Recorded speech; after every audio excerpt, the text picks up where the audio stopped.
এক মাদ্রাসার ছাত্র তার হুজুরকে প্রশ্ন করল, হুজুর, হাসরের দিন বান্দার হিসেব নিকেশ কেমন হবে? ছাত্রের কথা শুনে হুজুর কিছুক্ষণ বসে থাকলেন। তারপর নিজের পকেট থেকে কিছু টাকা বের করলেন। সেই টাকা ছাত্রদের মধ্যে বন্টন করে দিলেন।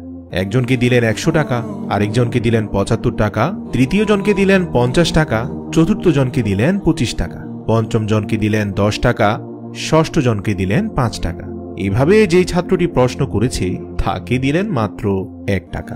প্রশ্নকারী ছাত্র মাত্র 1 টাকা পাওয়ায় তার মনটা খুব খারাপ হয়ে গেল। হুজুরের এমন অসম বন্টনে সে ভীষণ কষ্ট পেল। সে মনে মনে ভাবল, সে গরিব বলে, তার গায়ের জামায় অনেক তালি বলে সবাই যেমন তাকে কটাক্ষ করে, হয়তো হুজুরও সেজন্যই অন্যদের যেখানে 75 বা 100 টাকা দিলেন সেখানে তাকে মাত্র 1 টাকা দিলেন। সে মনে মনে ভাবল, হুজুর আমাকে এভাবে কেন অপমান করল? এদিকে হুজুর টাকা বন্টন শেষে সেই ছাত্রের মন খারাপের বিষয়টা টের পেলেন। তিনি সব ছাত্রদের মাঝে তাকিয়ে মুচকি হেসে বললেন, আজ তোমাদের ছুটি। তোমাদের যেই টাকা দেওয়া হলো সেটা পুরোপুরি খরচ করবে এবং আগামী সাপ্তাহিক বন্ধের দিন মাদ্রাসার রান্নাঘরে সকাল 10 ঘটিকায় তোমরা সবাই উপস্থিত হবে, কারণ তোমাদের এই টাকার হিসেব নেওয়া হবে। তোমাদের যা ইচ্ছা করতে পারো, তবে হিসেব কিন্তু দিতে হবে। সাপ্তাহিক বন্ধের দিন ছাত্ররা সবাই উপস্থিত হলো। হুজুর আগ থেকে সেখানে উপস্থিত ছিলেন। হুজুর সবাইকে উপস্থিত দেখে খুব খুশি হলেন। সবাই আসার পর হুজুর বললেন, তোমরা একজন করে এই উত্তপ্ত কড়াইয়ের উপরে দাঁড়িয়ে আমার টাকার হিসেব দাও। কে কোথায় কত টাকা খরচ করেছো তার হিসেব দাও। ছাত্ররা ভয় পেয়ে গেলে হুজুর বললেন, ভয় পেও না, এই কড়াইটি উত্তপ্ত, একেবারে তোমাদের পা পুড়ে যাবে না, তবে যথেষ্ট গরম লাগবে। প্রথমে এগিয়ে এলো সে ছাত্র যাকে 100 টাকা দেওয়া হয়েছিল। সে কড়াইয়ে দাঁড়ানোর পর হুজুর তাকে প্রশ্ন করলেন, আমার দেওয়া টাকা তুমি কিভাবে খরচ করেছো তার হিসেব দাও। এমনিতেই আগুনে উত্তপ্ত তাওয়া, তার উপর খালি পা।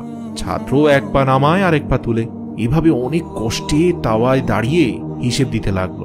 হুজুর, আমি 10 টাকায় চকলেট কিনেছি, 20 টাকায় চিপস কিনেছি, এভাবে আরো অনেক কষ্ট করে সে পুরো হিসেব দিল। তারপর এলো যাকে 75 টাকা দিয়েছিলেন, তার হিসেব দেওয়ার পালা।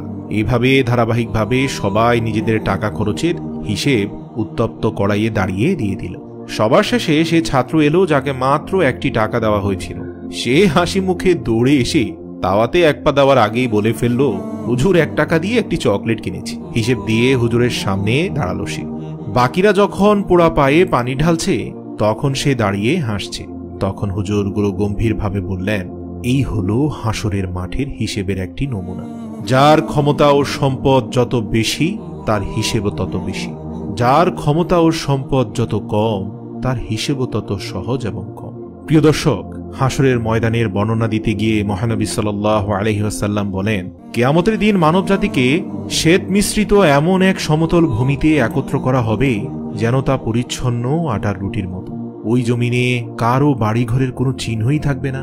এছাড়াও মহান রব্বুল আলামিন সূরা তাহার 106 এবং 107 নং আয়াতে বলেন, বিচার দিবসে আল্লাহ জমিনকে এমন সমতল মসৃণ ধূসর ময়দানে পরিণত করবেন যে তুমি তাতে কোনো বক্রতা ও উচ্চতা দেখতে পাবে না।